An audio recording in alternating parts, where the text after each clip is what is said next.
Praise the lord. ક્રિસ્મા લબૈયા તથા બહેનું દિવ્ય ધ્યાન દિવ્ય સંદેશમાં તમારું સ્વાગત છે. ડિસેમ્બર 5મી તારીખ સલૂનમાં દિવ્ય દયા રાષ્ટ્રીય સંમેલન થવાનું છે. ડિવાઇન મર્સી નેશનલ કન્વેન્શન થવાનું છે. એમાં બધાને આમંત્રણ છે.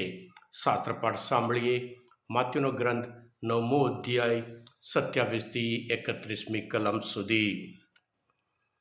ઈસુ ત્યાંથી જતા હતા એટલે બે આંધળા માણસો તેમની પૂંટે પૂંટે ચાલી બૂમો પાડવા લાગ્યા, હે દાવીદ પુત્ર, અમારા ઉપર દયા કરો. ઈસુ ઘરમાં ગયા એટલે એ બે માણસો તેમની પાસે આવ્યા. ઈસુએ તેમને પૂછ્યું, હું આ કરી શકીશ એવું તમે માનો છો? તેમણે કહ્યું, હા પ્રભુ. પછી ઈસુએ તેમની આંખે હાથ અડાડીને કહ્યું, તમારી શ્રદ્ધા ફળો. એટલે તેઓ ફરી દેખતા થયા. પણ ઈસુએ તેમને સખત ચેતવણી આપી કે જો કોઈને આની ખબર ના પડે. તેમ છતાં તેમણે બહાર જઈને આખા પ્રદેશમાં ચોમેર એમની કીર્તિ ફેલાવી દીધી. આ પ્રભુની વાણી છે. તે આપણો આધાર છે. ખ્રિસ્મા ભાઈ તબેનું જૂના કરારમાં કહેવામાં આવ્યું હતું, જ્યારે મસીહ આવશે ત્યારે આંધળાઓ દેખતા થશે. માથ્યુના ગ્રંથમાં 6 અધ્યાયમાં 22મી કલમમાં કહેવામાં આવે છે, પ્રભુ પોતે કહે છે, આંખ દેહનો દીવો છે. તારી આંખ નરવી હશે તો તારો આખો દેહ પ્રકાશમય હશે. પણ જો તારી આંખ ખરાબ હશે તો તારા આખો દેહ અંધકારમય હશે. હા કૃષ્ણ ભાઈ બહેનો, નજર દૃષ્ટિ જોઈ શકે શક્તિ કેટલું જીવનમાં મહત્વનું છે આપણે બધા જાણીએ છીએ. જ્યારે ઈશ્વરે સર્જન કર્યું, પહેલાં ઉત્પત્તિના ગ્રંથમાં 1 અધ્યાયમાં 3જી કલમમાં પ્રભુ કહે છે, પ્રકાશ થાવ, અને પ્રકાશ થઈ ગયો. બધું સર્જન કર્યા પછી ઉત્પત્તિના ગ્રંથમાં 1 અધ્યાયમાં 31મી કલમમાં ઈશ્વરને બહુ સરસ બધું સુંદર લાગ્યું. અને પછી આપણે જાણીએ છીએ આદમ એવા તેઓ આંખના લીધે પહેલો પાપમાં પડ્યા હતા. ઉત્પત્તિના ગ્રંથમાં 3જો અધ્યાયમાં 6ઠી કલમમાં સ્ત્રીને ખબર પડી કે એ ફળ જો ખાવામાં સારા છે અને દેખાવમાં સુંદર છે, અને એના લીધે તેઓ પાપમાં પડ્યા, આંખના લીધે.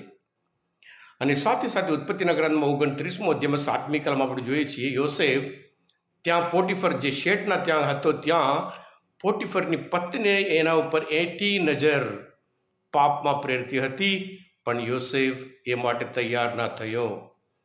હા કૃષ્ણ ભાઈ બહેનો, બાઇબલમાં ઈશ્વરનું પ્રથમ નામ આપણે જાણવા મળે એ એલ રોહી, જે દર્શનનો દેવ, જે ઈશ્વર જુએ છે તે, એમ કહે છે.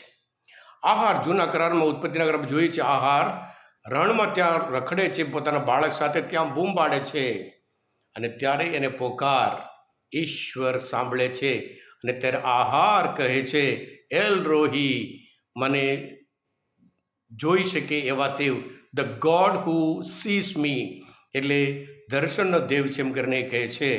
અને એવી જ રીતે કૃષ્ણ અલભૈય તબેનું લુકના ગ્રંથમાં 2 અધ્યાયમાં 3જી કલમમાં સિમિયોન કહે છે, દેશ વિદેશના લોકોને અજવાળું કરનાર જ્યોતિને મારી આંખે મેં નિહાળ્યો છે એમ કરીને બાળ ઈસુને જોયા પછી એ પોતે કહે છે.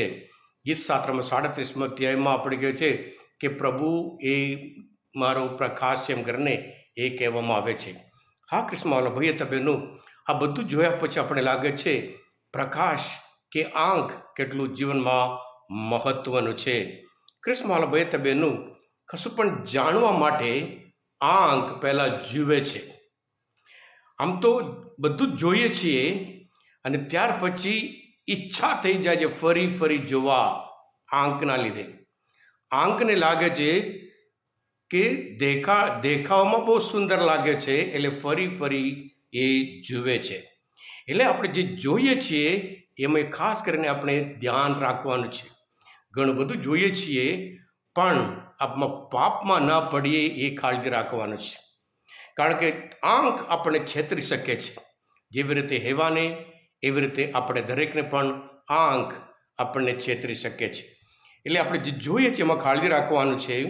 પ્રભુ પોતે કહે છે યોહાનના ગ્રંથમાં 20મો અધ્યાયમાં 29મી કલમમાં, તો અમાને કહે છે તે મને જોયા છે એટલે વિશ્વાસ રાખે છે, જેઓ જોયા વગર વિશ્વાસ રાખે તેવો ધન્ય છે એમ કરીને કહે છે. હા કૃષ્ણવાલા ભાઈ તબેનો, જેને આંખ નથી એ બધા આંતળા નથી. જેને આંખ નથી તેઓ બધા આંતળા નથી. એમની વિશ્વાસની આંખો છે. ત્યાં જાય છે દાઉદના દીકરા એમ કરીને એમને ખબર પડે છે. એમને ખબર હતી કે મસીહા મુક્તિદાતા દાઉદના વંશમાંથી આવવાનો છે. એટલે આ શું સંદેશ આવ્યો છે, એમને ખબર હતી અને પછી એ લોકો પાછળ જાય છે, ઘર સુધી જાય છે.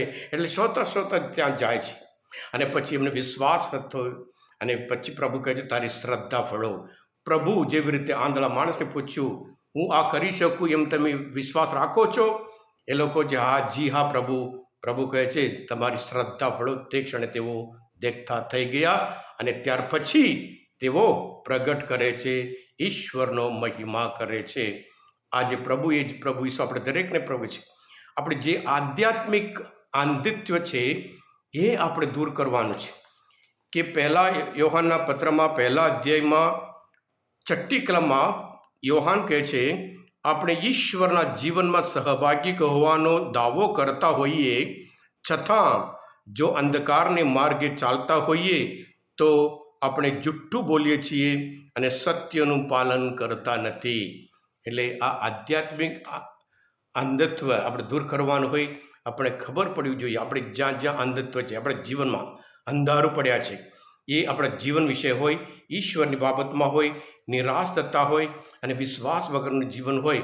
પ્રભુ આપણે દરેકને પૂછે છે હું આ કરી શકું એમ તું માને છે? અને આપણે પ્રભુને કહે છે હા જી પ્રભુ. ગમે તે પ્રોબ્લેમ હોય ઈશ્વરને કશું અશક્ય નથી અને સાથે સાથે જેને વિશ્વાસ હોય તેને પણ બધું શક્ય છે. એ પ્રભુના વચન છે.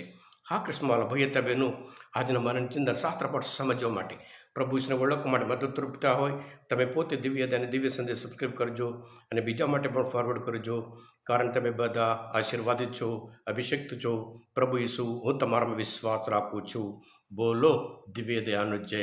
અને તમે બધા જરૂર પધારો દિવ્ય દયા રાષ્ટ્રીય સંમેલનમાં.